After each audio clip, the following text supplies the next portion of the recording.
Hello मेरे प्यारे प्यारे लिसनर्स, क्रिमिनल्स पोस्ट वाइफ के न्यू एपिसोड में आपका बहुत बहुत स्वागत है। तो चलिए शुरू करते हैं अपनी प्यारी सी कहानी को। अब तक के एपिसोड में आप लोगों ने सुन लिया था कि श्री जो कोर्ट रूम जाने के लिए अपनी माँ से आशीर्वाद ले रही थी, और भला इतने प्यार से आशीर्वाद मांगने के बाद उसकी माँ भी उसके सर पर हाथ रखते हुए कहती हैं, बस सोच समझ कर करना जो कर रही हो, तुम्हारे पापा हैं वो। लेकिन श्री इस वक्त अपने पापा के लिए नहीं बल्कि सच्चाई के लिए लड़ रही थी, और अब उसमें चाहे कुछ भी दाव पर लगे, ईश्वी को इन सब चीज़ों से कोई फर्क नहीं पड़ने वाला था। सब लोग अब कोर्ट रूम की तरफ रवाना हो चुके थे। धीरे धीरे करके सब लोग वहाँ पर इकट्ठा होते हैं। वहीं कोर्ट रूम में बैठा क्लर्क जो खड़े होते हुए कहता है, ऑल राइज, ऑनरेबल जज मिस्टर नागेश्वर इज प्रिसाइडिंग। सब लोग अपनी अपनी जगह पर खड़े हो गए थे। वहीं जज आकर अपनी सीट पर बैठते हैं और सबको बैठने के लिए कह देते हैं। ब्रिजेश माथुर की तो नजर ईश्वी से हट ही नहीं रही थी। वहीं उनके बगल में बैठी अर्चना जी उनके हाथ पर धीरे से हाथ हिलाते हुए कहती हैं, आप अपना गुस्सा ठंडा करिए। कितने बार समझाया है आपको मेहता जी ने कि आप अगर गुस्सा करेंगे तो सब कुछ बिगड़ जाएगा। ब्रिजेश अर्चना जी की तरफ देखते हुए कहते हैं, देख रही हो तुम अपनी बेटी को, मेरे खिलाफ एक केस करने के लिए उसे जरा सा भी अपने बाप के ऊपर। अर्चना जी उनको बीच में रोकते हुए कहती हैं, मत करिए गुस्सा, वरना सब कुछ खराब हो जाएगा। भगवान से प्रार्थना करती हूँ मैं कि जो करे भगवान अच्छा करे। इस बात पर मिस्टर मेहता के असिस्टेंट जो आगे की तरफ ही बैठे हुए थे और अर्चना जी और ब्रिजेश माथुर की बात उनको अच्छी तरह क्लियर सुनाई दे रही थी, वो हल्का सा पीछे घूमते हुए कहते हैं, भगवान से तो प्रार्थना मत ही करिएगा भाभी जी। अगर भगवान ने सच का साथ दिया तो आपके हस्बैंड ये केस हार जाएंगे। जज जो अपने सामने रखे बहुत सारे फाइल्स में से एक फाइल निकाल करके उसे खोलते हैं और फाइल के कुछ पन्नों को पलटते हुए कहते हैं, आज हम दक्ष वर्सेस ब्रिजेश माथुर केस की सुनवाई जारी रखेंगे। Counsel, are you ready to proceed? Ishwi जो खड़े होते हुए कहती है, yes your honour, prosecution is ready. वहीं मिस्टर मेहता भी खड़े होकर काफ़ी कॉन्फिडेंट लहजे में कहते हैं, the defence is ready your honour. जज जो हल्का सा अपना सिर हाँ में हिलाते हैं और फिर आगे कहते हैं, proceed with your evidence miss ईश्वी। जैसे ही एविडेंस का नाम आया था, ब्रिजेश माथुर तो पसीने से लथपथ होते जा रहे थे। वहीं वो मिस्टर मेहता के ठीक पीछे बैठे थे, जिसकी वजह से वो थोड़ा आगे की तरफ बेंड होते हुए कहते हैं, ये किस एविडेंस की बात कर रही है? मिस्टर मेहता को भी एविडेंस के बारे में ज़्यादा जानकारी नहीं थी, क्योंकि असिस्टेंट ने उन्हें एविडेंस दिखाने की कोशिश तो की थी, लेकिन मिस्टर मेहता इस केस को सीरियस ले ही नहीं रहे थे, क्योंकि उन्हें इतना कॉन्फिडेंस था कि ईश्वी तो उनके स्टूडेंट है, वो क्या ही कर लेगी। उनके असिस्टेंट जो कहते हैं, एविडेंस हमारे पास भिजवाया गया था, उसका एक कॉपी। ईश्वी जो खड़े होती है और आगे बढ़ते हुए कहती है, योर ऑनर, प्रोसिक्यूशन इस वक्त एक बहुत ही इम्पोर्टेंट सबूत आपके सामने पेश करना चाहती है। ये सीसीटीवी फुटेज की एक वीडियो क्लिप है जो इस वक्त का है जिस वक्त वो ब्लास्ट हुआ था, जिसके बारे में यहाँ पर सब लोगों ने जान रखा है। लेकिन उसके पीछे विद्युत सिंह राठौर, जिसके ऊपर ये केस चल रहा है, वो कहाँ मौजूद थे, इसके बिना इन्वेस्टिगेशंस किए ही बहुत ही आराम से इन्हें मुजरिम साबित कर दिया गया। बस इसी बात को साबित करने के लिए मैं ये वीडियो क्लिप दिखाना चाहती हूँ पूरे कोर्ट रूम में। और ये बोलकर वो अपनी फाइल से एक सील्ड पेन ड्राइव निकालती है। ये फुटेज इन्वेस्टिगेशन ऑफिसर के देखरेख में हासिल किया गया है और उसके साथ ही फॉरेंसिक लैब के द्वारा ये वेरीफाई भी किया जा चुका है, योर ऑनर। और ये बोलते हुए वो उस क्लर्क को पेन ड्राइव थमा देती है, जो कि अब जज के पास पहुंच चुका था। वही जज मिस्टर मेहता की तरफ देखते हुए कहते हैं, all right, has the defence received a copy of this footage?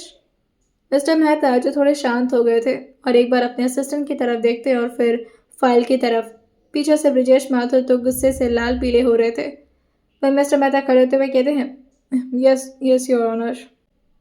जज ऑफिसर को कहते हैं, noted, officer please submit the evidence. और अब वो एविडेंस पुलिस अधिकारी के द्वारा जज के पास पहुंच चुका था, जिसे अब स्क्रीन पर चलाने के लिए ईश्वी परमिशन मांगते हुए कहती है, योर ऑनर, प्रोसिक्यूशन की रिक्वेस्ट है कि यह वीडियो अदालत में चलाया जाए। और अब अदालत की बत्तियां जो थोड़ी धीमी कर दी गई थी, स्क्रीन पर वीडियो चालू होता है। चारों तरफ सन्नाटा था। ब्रिजेश माथुर, उसके साथ ही मिस्टर मेहता भी इस फुटेज को देखना चाह रहे थे और अब जाकर के उन्हें अपनी गलती का पछतावा हो रहा था। उन्हें ईश्वी को इतना भी ज़्यादा कमज़ोर नहीं समझना चाहिए था। उस वीडियो क्लिप में हॉस्पिटल की एक तस्वीर थी जिसमें दक्ष का चेहरा साफ तरीके से नजर आ रहा था और वो इस वक्त एक लड़की के ठीक बगल में बैठे अपने सर को हल्का सा झुकाए हुए थे, लेकिन उनके चेहरे को संजू ने काफ़ी अच्छी तरीके से एडिटिंग करके क्रिस्पी और क्लियर कर दिया था। उनके एक्सप्रेशन के ऊपर वीडियो को थोड़ा जूम किया जाता है जिससे ईश्वी अच्छी तरह से अपने पॉइंट को कोर्ट रूम में रख पाए। थोड़ी देर में वो वीडियो क्लिप खत्म होती है और जज जो ईश्वी से कहते हैं, मिस ईश्वी, please explain the relevance of this footage.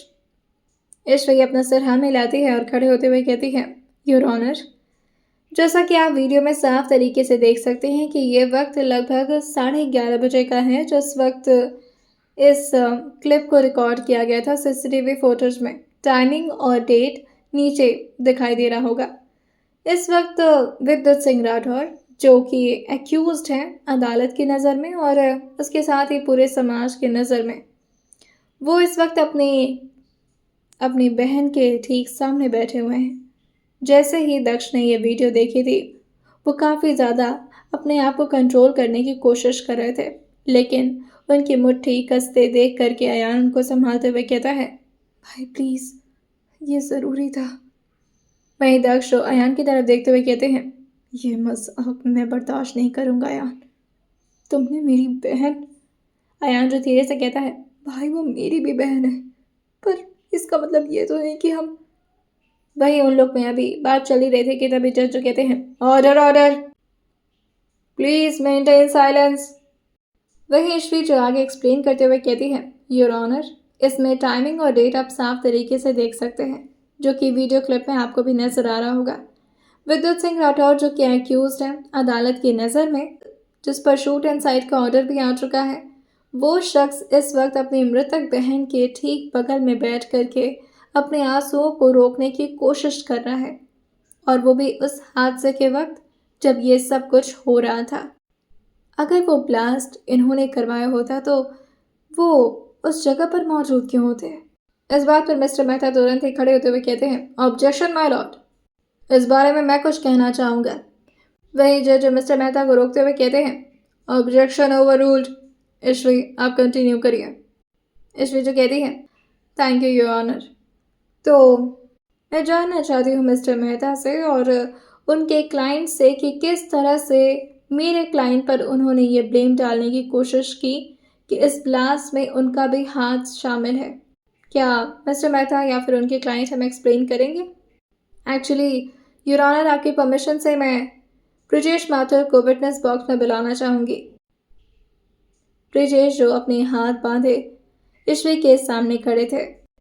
ईश्वी जो अपना सर हल्का सा ऊपर उठाकर ब्रिजेश की तरफ देखते हुए कहती है, सो मिस्टर ब्रिजेश माथुर, इस वीडियो क्लिप से आप क्या जाहिर करना चाहेंगे? आपके पास इसके लिए कोई पॉइंट्स है या फिर कोई ऐसा झूठ जो कि आप अदालत को दोबारा से सुनाने की कोशिश करना चाहते हो? वहीं जज हल्का सा ईश्वी को वार्न करते हुए कहते हैं, मिस ईश्वी, mind that this is a court. ईश्वी जो अपना सर हाँ मिलाते हुए कहती है, आई अपोलोजाइज योर ऑनर। हाँ तो मिस्टर ब्रजेश माथुर, आप कुछ कहना चाहेंगे इस वीडियो से रिलेटेड, अगर आपको कुछ याद हो तो?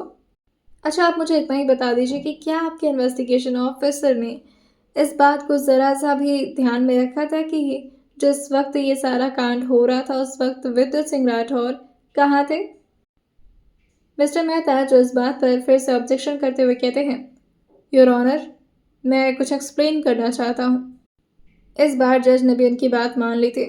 वहीं ईश्वी जाकर अपनी जगह पर बैठ जाती हैं और उनके बगल में बैठी जूनियर जो ईश्वी के पीठ पर थपथपाते हुए कहती हैं, वाह, आपने तो ओपोनेंट्स के सारे मुंह ही बंद कर दिए। ईश्वी जो उसकी तरफ हल्का सा टिल्ट होते हुए कहती है, व्हाट डू यू मीन भाई सारे मुंह बंद कर दिए? उनके पास एक ही मुंह है और तुम केस पर फोकस करो।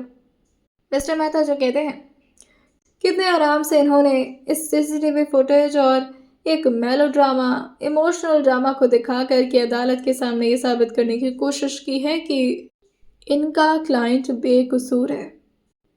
आप ही बताइए योर ऑनर, आखिर विद्युत सिंह राठौर जो कि एक्यूज्ड हैं, वो क्या कर रहे थे दिल्ली में, वो भी उसी दिन उसी वक्त, और इतना ये उसी जगह पर मौजूद थे। अब तो हमें वैलिड पॉइंट भी मिल चुका है कि आखिर उन्होंने ये काम किया क्यों।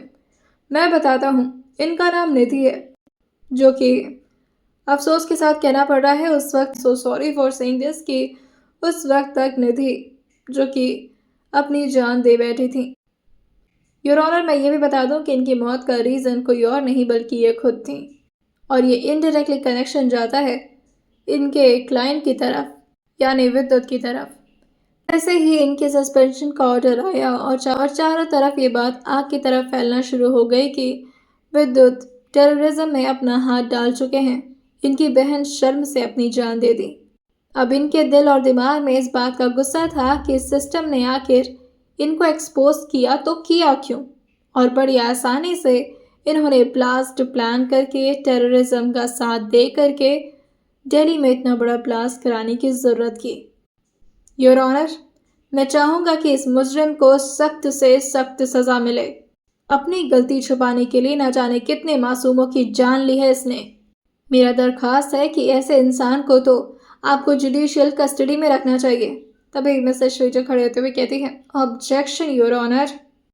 ये किस बात को किस जगह पर लेकर जा रहे हैं? कितनी आसानी से ये पूरी तरह से अदालत को गुमराह करने की कोशिश करें और वक्त भी बर्बाद कर रहे हैं अदालत का। इनके पास क्या वैलिड पॉइंट है और क्या है इनके पास एविडेंस कि ये आराम से ये कह पा रहे हैं कि विद्युत जो कि टेररिज्म में शामिल था, क्योंकि अदालत तो प्रूफ मांगता है ना मिस्टर मेहता। क्या है आपके पास कोई ऐसा एविडेंस?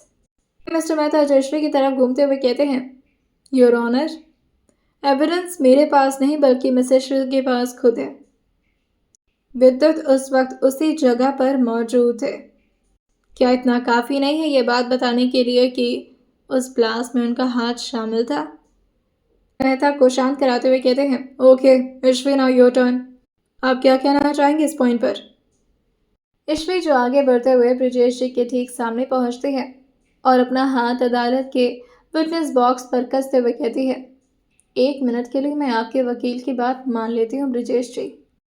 चलिए मान लिया योर ऑनर कि मेरे क्लाइंट को ये बात पता थी। इवन उन्होंने खुद ही बाकी के लोगों के साथ मिलकर इन सारे काम को अंजाम दिया। अच्छा ब्रिजेश जी, अगर मैं कहूँ कि इस अदालत में एक जगह पर बॉम्ब रखा हुआ है तो आप क्या करेंगे? जैसे ही सारे अदालत में ये बात ईश्वी ने इतनी चिल्ला कर कही थी कि कोने कोने तक ये बात पहुंचती है, सब लोग के अंदर एक घबराहट सी आ गई थी। इवन जज के भी चेहरे पर घबराहट नजर आ रही थी। ईश्वी जो कहती हैं, क्या हुआ, आप सब ठीक तो हैं मिस्टर मेहता? अगर मैं कहूँ कि विद्युत ने दोबारा से इस जगह पर बॉम्ब सेट कर दिया है ताकि वो इस अदालत को उड़ा सके, तो आप क्या करेंगे मिस्टर मेहता?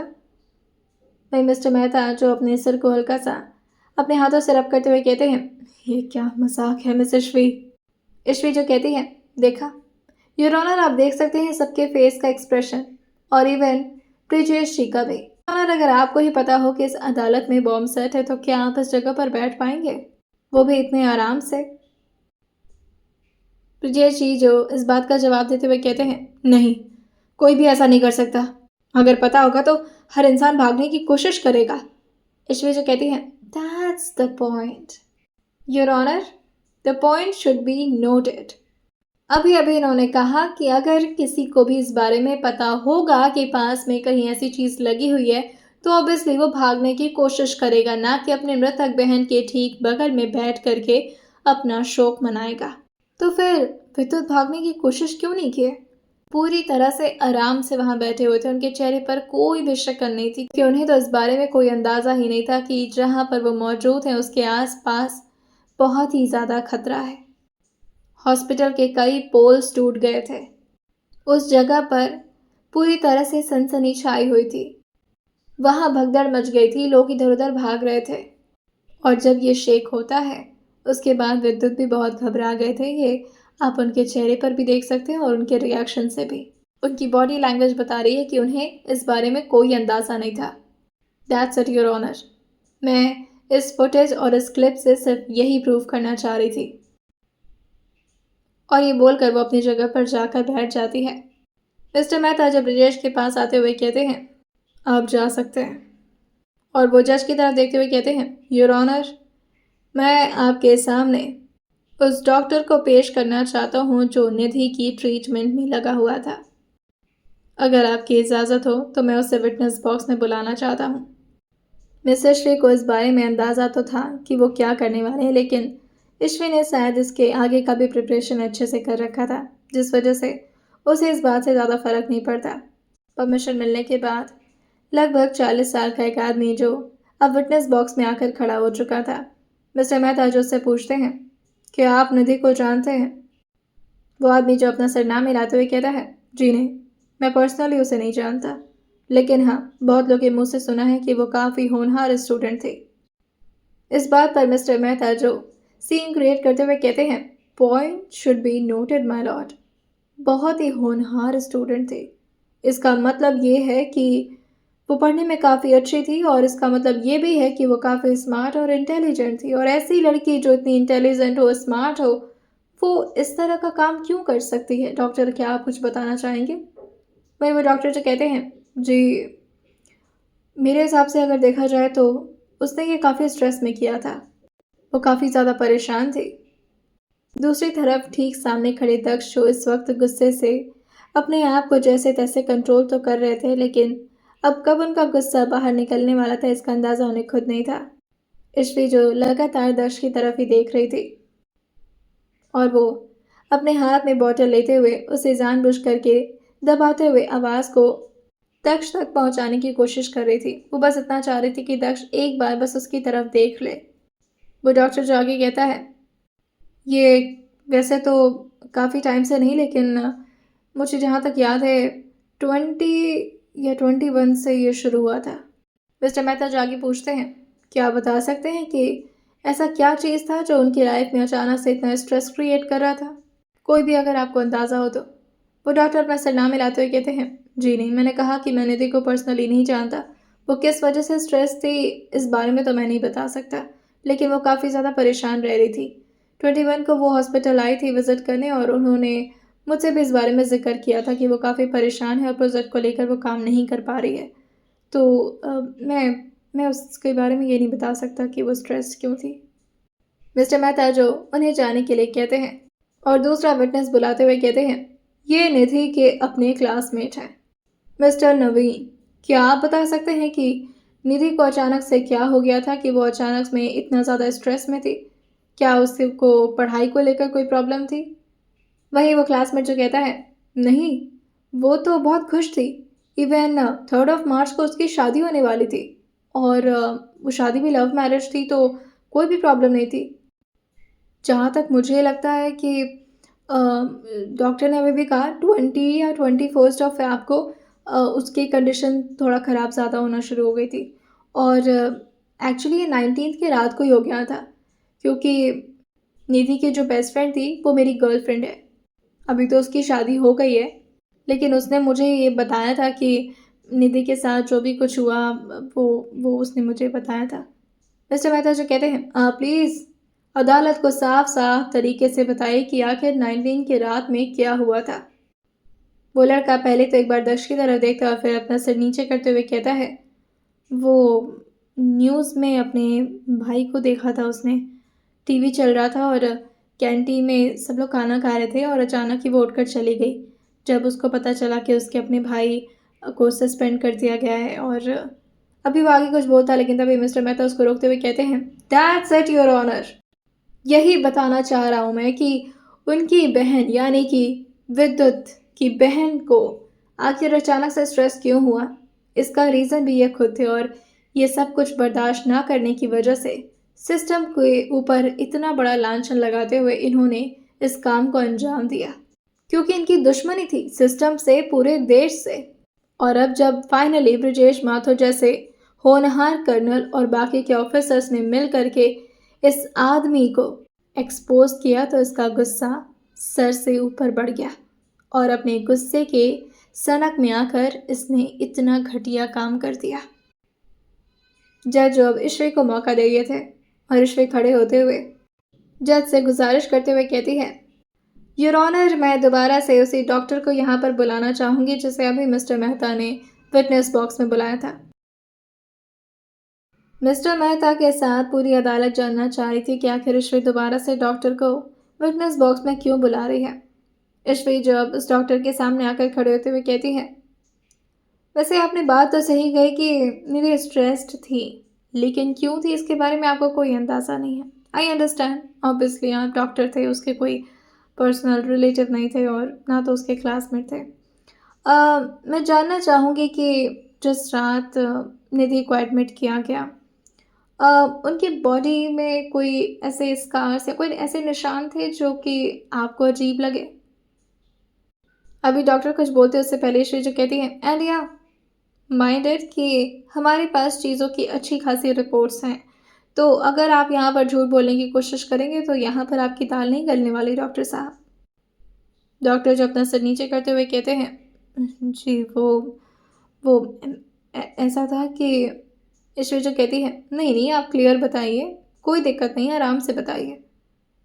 मिस्टर मेहता जो अब अपनी मुट्ठी कस लिए थे और अपने असिस्टेंट से कहते हैं, इसे सब कुछ कैसे पता है। वही असिस्टेंट जो कहता है, मुझे क्या पता सर, मैं तो आपके अंडर में काम करता हूँ ना। डॉक्टर को दोबारा से ईश्वरी प्रेशराइज करते हुए कहती है, डॉक्टर साहब पूरा दिन नहीं है हमारे पास, आपकी सिर्फ एक शब्द सुनने के लिए, हाँ या ना, जवाब दीजिए हमें। डॉक्टर जो थोड़े फ्रस्ट्रेशन में आकर अपना सिर हाँ में हिला दिए थे। ईश्वरी जो कहती है, क्या आप बता सकते हैं कि वो स्कार्स किस तरह के थे, मतलब जो चोटें आई थी, जो शरीर पर उनके धब्बे थे, वो किस तरह के थे, क्या साबित करना चाह रहे थे वो धब्बे, कि क्या वो सिर्फ स्ट्रेस में थी या उनके साथ हाथापाई की गई थी, ज़बरदस्ती की गई थी। और क्या वाकई में ही आपको इस बारे में नहीं अंदाज़ा है, क्योंकि आप तो उनके प्रोफेसर भी थे। अभी योर ऑनर इन्होंने कहा कि निधि प्रोजेक्ट कंप्लीट ना कर पाने की वजह से इनको आकर के रीज़न बताती है कि वो काफ़ी स्ट्रेस में है। तो इसका मतलब ये है कि आप उसके प्रोफेसर थे, आप उसे पढ़ाते थे और क्लास में क्या क्या होता है ये आपको भी नॉलेज में तो होगा होगा ना डॉक्टर। वही डॉक्टर जो अपना सर हाँ मिलाते हुए कहते हैं, हाँ वो परेशान थी और उसके शरीर पर वो निशान। ईश्वरी जो कहती है, बताइए वो किस तरह के निशान थे, क्या क्लास में भी इस तरह की कोई ऐसी हरकत हुई थी जिसको नोट करने के बाद आपको थोड़ा अजीब लगा हो। निधि के साथ उसके क्लासमेट्स क्या कोई बदतमीजी करते थे। डॉक्टर जी कहते हैं, जी जी जी नहीं। ईश्वरी जो कहती है, डॉक्टर डॉक्टर को भगवान माना जाता है और आप झूठ बोल करके अपने आप को शैतान साबित मत करिए। अगर आपके पास इसका जवाब नहीं है तो मेरे पास क्लास के वो फुटेज है जिसमें निधि के आसपास बैठे सारे लड़के उसके साथ बदतमीजी से बात कर रहे हैं और उसे हाथ लगाने की कोशिश कर रहे हैं और आप वहीं क्लास में मौजूद थे और आप बस मस्ती कर रहे थे उस लड़की के साथ वहाँ जो भी कुछ। अभी इतना बोल रही थी कि तभी पीछे से दक्ष जो काफ़ी गुस्से में अपना हाथ एक्यूज्ड बॉक्स पर मारते हुए काफ़ी गुस्से में कहते हैं, बस करो ये सब कुछ, तमाशा मत करो। अब मिस्टर मेहता को पॉइंट मिल गया था, वो तुरंत ही खड़े होते हुए कहते हैं, आप देख रहे हैं इस आदमी के। लेकिन तब ईश्वरी जो तुरंत ही दौड़ कर दक्ष के पास आते हुए कहती है, प्लीज़ ट्राई टू अंडरस्टैंड, मैं आपके सामने हाथ जोड़ती हूँ, प्लीज़ प्लीज़ मुझे प्रूव कर लेने दीजिए। लेकिन दक्ष अपनी बहन की बेइज्जती इस तरह से नहीं होने दे सकते थे, भले ही वो मर चुकी थी तब भी। दक्ष अपनी बहन को बहुत प्यार करता था। परेश्वरी जब दक्ष की हालत देखती है तो अपने सर पर हाथ रखते हुए कहती है, मेरा सर घूम रहा है, मैं आपसे बस 5 मिनट की मोहलत मांगती हूँ, बस 5 मिनट दे दीजिए मुझे। वहीं दक्ष अपनी आंखों को बंद करते हुए अपना सिर हाँ मिलाते हुए कहते हैं, बस 5 मिनट, खत्म करो ये सब, मैं बर्दाश्त नहीं कर सकता। ईश्वरी भाग कर उस डॉक्टर के पास आते हुए कहती है, बताइए डॉक्टर, क्या आप वहाँ पर मौजूद थे और आपके सामने निधि के साथ गलत हरकत की जा रही थी या नहीं।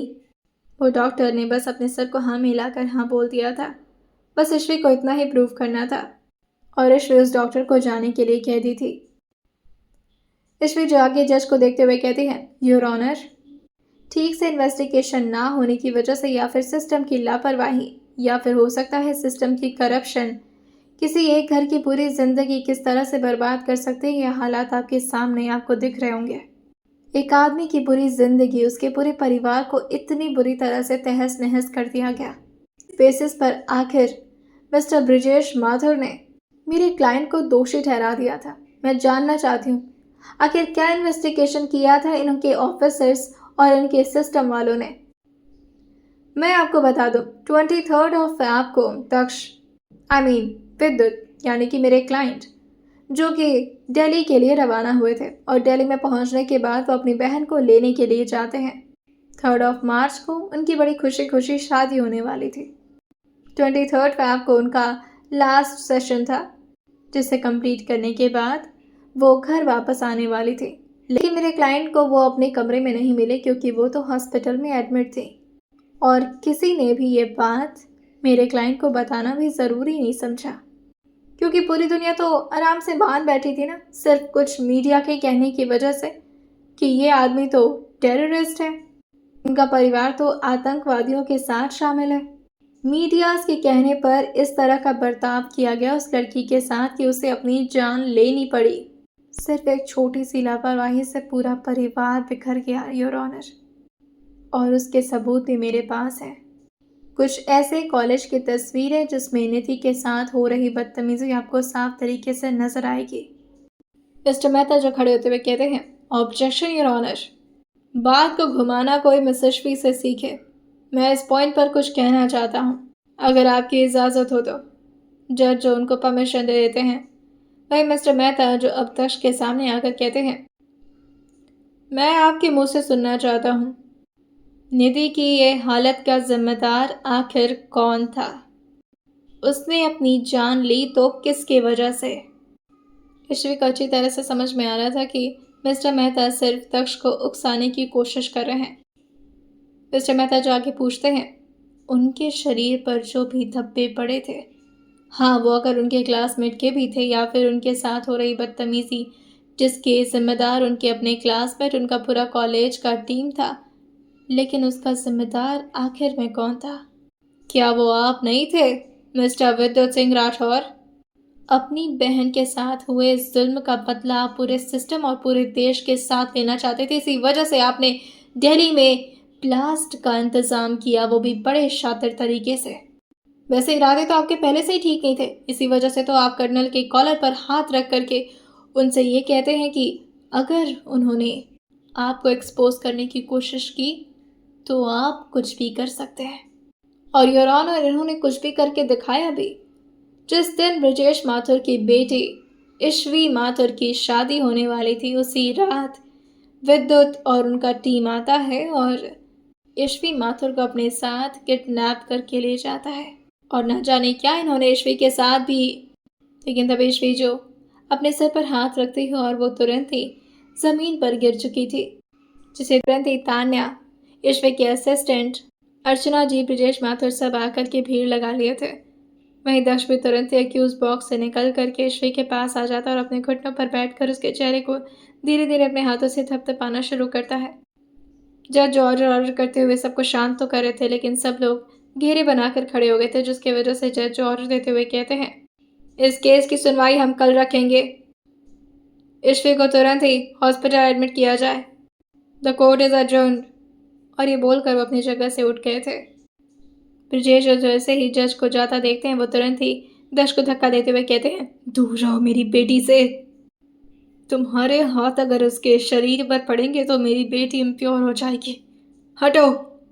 ये बोलकर अभी वो तुरंत ईश्वी को उठाते, लेकिन तभी दक्ष और ब्रजेश माथुर के सामने आकर उनकी आंखों में आंखें डालकर देखते हुए कहते हैं, मैं आपकी इज्जत करता हूँ क्योंकि उम्र का लिहाज कर रहा हूँ। आपने मुझसे मेरा सब कुछ पहले से ही छीन लिया है, लेकिन इसको नहीं छीन पाएंगे चाहे आप कितनी भी कोशिश कर लें। और ये बोलकर वो ब्रजेश बाकी लोगों के सामने ही ईश्वी को अपनी गोद में उठाते हैं और तुरंत ही गाड़ी की तरफ आ जाते हैं, जिसे ड्राइव करने वाला रुद्र था। रुद्र, बंटी, अयान और उसके साथ ही तान्या सब आकर के गाड़ी में बैठ गए थे। वहीं संजू और राहुल जो पीछे ही रह जाते हैं। शिवा और विजय प्रताप भी ब्रिजेश के अगल बगल खड़े हो गए थे और वो ब्रिजेश को संभालते हुए कहते हैं, वो बस उसे हॉस्पिटल लेकर जा रहा है, आप परेशान मत होइए, हम भी चल रहे गाड़ी में। इस वक्त ईश्वी जो दक्ष के बाहों में थी और जैसे ही गाड़ी स्टार्ट हुई थी और थोड़ा आगे बढ़ी थी अश्वी, जो धीरे से अपने होठों को ले जाकर के दक्ष के गालों पर धीरे से टच कराते हुए कहती है, अच्छी एक्टिंग करती हूँ ना मैं? अगर लॉयर नहीं बनती तो एक्टर तो अच्छी खासी बन ही सकती थी। वह इस बात पर ताने उसके बगल में बैठी उसको हाई फाई मारते हुए कहती है, मान गए यार तुझे, क्या सॉलिड प्लानिंग करती हो यार। ईश्वी जो कहती है, करना ही पड़ा क्योंकि मुझे पता है ना, ये जो मिस्टर वही दक्ष जो लगातार उसको अपनी बड़ी बड़ी निगाहें करके घूरे जा रहा था। ईश्वी जो उनकी गोद से हट करके उनके ठीक बगल में आकर बैठते हुए कहती है, ये जो मिस्टर दक्ष जी है ना, मेरे किडनैपर और उसके साथ ही मेरे इनके गुस्से से वाकिफ हूँ मैं। अगर थोड़ा देर ये कोर्ट में और रहते ना तो दिल्ली वाला ब्लास्ट को तो पता नहीं, लेकिन कोर्ट ज़रूर ब्लास्ट हो जाता है इनके गुस्से से। पारा 50 डिग्री के ऊपर जा रहा है इनके दिमाग का। क्यों? सही कहा ना? दक्ष ईश्वी की तरफ एक बार देखते हैं और फिर गुस्साते हुए अपने चेहरे को दूसरी तरफ कर लेते हैं। ईश्वी जो दक्ष के पैरों पर धीरे से अपना हाथ रखते हुए कहती है, मेरी बात सुनिए, आई अंडरस्टैंड कि जो भी आज कोर्ट में हुआ वो सही नहीं था, लेकिन मैं क्या कर सकती थी? दक्ष अभी भी कुछ नहीं बोल रहे थे। भाई रुद्र जो कहता है, हॉस्पिटल लूँ या फिर तुम्हारे घर? ईश्वी हंसते हुए कहती है, हॉस्पिटल में क्या करूँगी, मैं ग्लूकोज जाकर पीऊँगी? ऑब्वियसली मेरे घर की तरफ लो। थोड़ी देर में वो लोग रिजॉर्ट आ चुके थे और तुरंत ही गाड़ी से बाहर निकल जाता है। ईश्वी भी भाग कर पीछे पीछे आती है, जहाँ बस के साथ ही 2 पुलिस वाले जो दक्ष के आगे पीछे छिपकली की तरह चिपके रहते थे, वो भी ईश्वी को देखकर हैरान होते हुए कहते हैं, अरे मैडम आप तो बिल्कुल ठीक हैं। ईश्वी जो हंसते हुए कहते हैं, हाँ वो थोड़ी देर का चक्कर था, वो ठीक हो गया। और भाग कर दक्ष के पीछे पीछे आ जाती हैं। बाकी सब भी दक्ष के पीछे पीछे ही आ रहे थे और अब वो सब के सब हॉल में इकट्ठा हो गए थे। दक्ष रयान की तरफ देखकर काफ़ी गुस्से में कहते हैं, तुमने ठीक नहीं किया ये सब पता पता कर रयान। हमारी बहन थी वो और हमेशा रहेगी। अयान अपने सर को नीचे कर चुका था। वैश्वी दोबारा से दक्ष को रोकना तो चाहती है, लेकिन दक्ष अपना हाथ झटक गुस्से में अपने कमरे में जा चुके थे। वहीं ईश्वी भी पीछे पीछे आकर दरवाजा अंदर से बंद कर चुकी थी और दक्ष की तरफ देखकर कहती है, गुस्सा करना है तो कर लीजिए, अपने मन में गुस्सा रखने से ना सिर्फ आपको नफरत होगी मुझसे और मैं आपका नफरत बर्दाश्त नहीं कर सकती। वो पीछे मुड़कर ईश्वी को देखते हुए उसके गालों पर धीरे से अपना हाथ रखते हुए कहते हैं, मत करो ये सब कुछ, छोड़ दो इस केस को ईश्वी, मैं पुराने जख्म को दोबारा से अपने सामने बर्दाश्त नहीं कर पाऊंगा। ईश्वी जो कहती है, आप परेशान क्यों हो रहे? आज आपको गुस्सा आने वाला था, लेकिन देखा कितने आराम से मैंने कोर्ट को एडजर्न करा दिया। अब कोर्ट की सुनवाई का डेट कल हो चुका है और फिर हम आराम से तैयारी कर लेंगे। आई एम सो सॉरी जो भी कुछ मैंने किया, मेरी बात तो सुनिए। दक्ष के लिए जा रहे थे और ईश्वी भी उनके पीछे पीछे आ रही थी। उसको रोकते हुए दक्ष कहते हैं, अब क्या मेरे साथ नहाना है तुम्हें? लेकिन ईश्वी जानबूझ करके अपने कोट को निकाल कर दक्ष के ठीक बगल में आकर खड़ी हो जाती है, जहाँ शावर का पानी उसके ऊपर भी हल्का हल्का पड़ रहा था और वह दक्ष को लगातार समझाने की कोशिश की जा रही थी। दूसरी तरफ ब्रजेश माथुर भी अपने घर के अंदर आ चुके थे और वो मिस्टर मेहता का कॉलर पकड़ते हुए कहते हैं, क्या कर रहे थे आप कोर्ट में? हाँ, मुझे तो लगता है ना कि मुझे जेल हो जाएगी और आप इसी तरह से मटर गश्ती करते रह जाएंगे। आपको तो हियरिंग का पैसा मिल ही रहा है। मेरी जिंदगी बर्बाद करने पर तुले हुए हैं सब लोग और एक तरफ मेरी अपनी बेटी। अर्चना जी भी अब ब्रजेश माथुर को नहीं संभाल पा रही थी। मिस्टर मेहता जो अपना कॉलर छुड़वाते हुए कहते हैं, वो आपकी अपनी बेटी ही है जो कि आपके खिलाफ केस लड़ रही है और मैं हूं कि आपको सपोर्ट कर रहा हूं और आपको मुझ पर ही गुस्सा आ रहा है। अभी के अभी आज मैं हियरिंग को ख़त्म करके उस आदमी को मैं दोषी ठहरा कर रहता। ब्रजेश जो कहते हैं, तो फिर क्यों नहीं किया आपने? किसने रोका था आपको? मिस्टर मेहता जो कहते हैं, आपकी बेटी, देखा नहीं कितने आराम से उसने नाटक करके अपने आप को बेहोश कर लिया। अब कोर्ट का अर्जन तो होना ही था, बिना वकील के मैं केस किससे लड़ता? और आप है कि मुझ पर ही चिल्लाए जा रहे हैं। अपनी बेटी को संभालिए आप।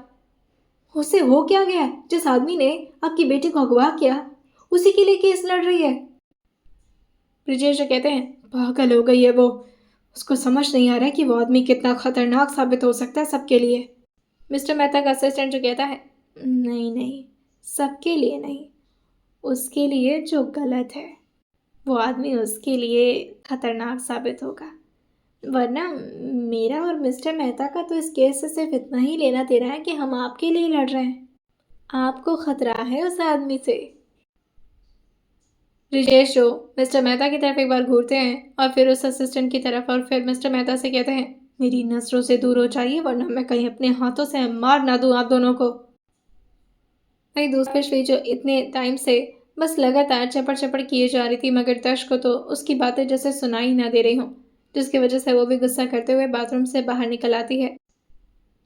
थोड़ी देर में दर्श भी बाहर आ चुके थे और विश्वी को इस तरह से मुरझाया देखकर उसको पानी का ग्लास देते हुए कहते हैं, तुम पानी पियो और जाओ यहाँ से। जैसे ही दर्श उसके बगल में बैठकर उसको पानी का ग्लास थमाए थे, ईश्वरी तुरंत ही अपना चेहरा मोड़ते हुए कहती है, मुझे नहीं पीना, जा रही हूँ यहाँ से। और वो अपना कोट अपने हाथ में लेती है और दरवाज़ा खोलते हुए बाहर की तरफ निकल जाती है। अभी वो हॉल से जा ही रही थी लेकिन तभी पीछे से दक्ष जो ट्राउज़र पहने ही बाहर की तरफ आते हुए ईश्वरी को रोकते हुए कहते हैं, तुम बात समझ नहीं रही हो। वो बहन थी मेरी, उसका मजाक नहीं उड़वा सकता मैं कोर्ट में। मैं नहीं चाहता कि जो भी कुछ हुआ है उसे उसे दोबारा सबके सामने इस तरह। इस बात पर ईश्वरी दक्ष को समझाते हुए कहती है, आप क्यों नहीं समझ रहे हैं? आपकी अपनी बहन की कुर्बानी बर्बाद चली जाती अगर मैं ये इस्तेमाल नहीं करती तो कोर्ट में। आपको समझ आ रहा है? वो निधि के केस को इस्तेमाल करके अपना फायदा कर लेते। आपकी बहन की कुर्बानी वाकई बर्बाद हो जाती। क्या आप चाहते हैं कि आपकी बहन के साथ जो भी कुछ हुआ है उन मुजरिमों को सजा ना मिले और उसका इल्ज़ाम, उसकी मौत का इल्ज़ाम आपके सर आ जाए? सबको प्रूफ तो करना होगा ना। देखिए, कोर्ट के केसेस है ना, वो इमोशनली नहीं चलते, उसको दिमाग से हैंडल करना पड़ता है। और आपने एक तरफ इधर से डिटेल मिस की ना, दूसरी तरफ आपके ओपोनेंट उसी डिटेल को आपके खिलाफ इस्तेमाल करना शुरू कर देंगे। वो आपकी बहन की दोषी आपको ही ठहरा देंगे। क्या इससे निधि की आत्मा को शांति मिलेगी? आपके माँ पापा के साथ जो भी कुछ हुआ, क्या क्या वो जहाँ से भी आपको इस हालत में देख रहे हो, क्या उन्हें सुकून मिलेगा? खैर, मुझे आपको कुछ नहीं समझाना। आपको जो समझना है आप समझिए, लेकिन आपको मुझसे नफरत करनी है ना, आप बेशक करिए। मैं इस केस को जीत कर रहूँगी एंड दैट्स इट। और ये मैं आपके लिए नहीं कर रही हूँ, उस इंसान के लिए कर रही हूँ जिससे मैं बहुत ज़्यादा। खैर छोड़िए, आपको समझाने का कोई फ़ायदा नहीं है। और ये बोलकर वो भागते हुए अपने घर के अंदर पहुंच जाती है, जहाँ पर हॉल में ही उसके माँ पापा बैठ कर के आपस में एक दूसरे के साथ बातें कर रहे थे। बातें क्या, ब्रजेश जो कि अर्चना जी को लगातार सुनाए जा रहे थे ईश्वी के बारे में, और उनके बीच सिर्फ ईश्वी को लेकर ही कॉन्वर्सेशन छिड़ी हुई थी, या यूं कह ले कि आर्ग्यूमेंट छिड़ी हुई थी। ईश्वी जैसे ही अपने घर के अंदर आई थी, अर्चना जी उसको रोकते हुए कहती हैं, ईश्वी, बहुत हो गया तुम्हारा नाटक, इधर आओ तुम। ईश्वी जो उसी जगह पर खड़े होते हुए कहती हैं, क्या बात करनी है मुझसे? आप लोग को भी डांटना है मुझे? मैं बहुत बुरी हो चुकी हूँ, मैं किसी को भी पसंद नहीं आती ना, सब लोग सिर्फ मुझे बुरा समझते हैं। लेकिन माँ, मेरी तबीयत ठीक नहीं है, मुझे रेस्ट करना है। ये बोलकर वो सीढ़ियाँ चढ़ते हुए अपने रूम में चली जाती है और जाकर के धड़ाम से बेड पर गिरती है। पीछे पीछे उसकी तान्या भी थी। वो उसके ठीक बगल में आकर बैठते हुए उसका सिर सहलाते हुए कहती है, क्या हो गया तुझे? इतनी कमज़ोर क्यों पड़ गई है? ईश्वी का गला जो पूरी तरह से भारी हो रहा था, तान्या जो उसके हाथ को तान्या जो उसके हाथ को पकड़कर उसे बिठाते हुए कहती है, ये पानी पियो तुम। ईश्वी अपना चेहरा ना मिलाते हुए कहती है, नहीं, पानी नहीं पी सकती। तान्या उसके बगल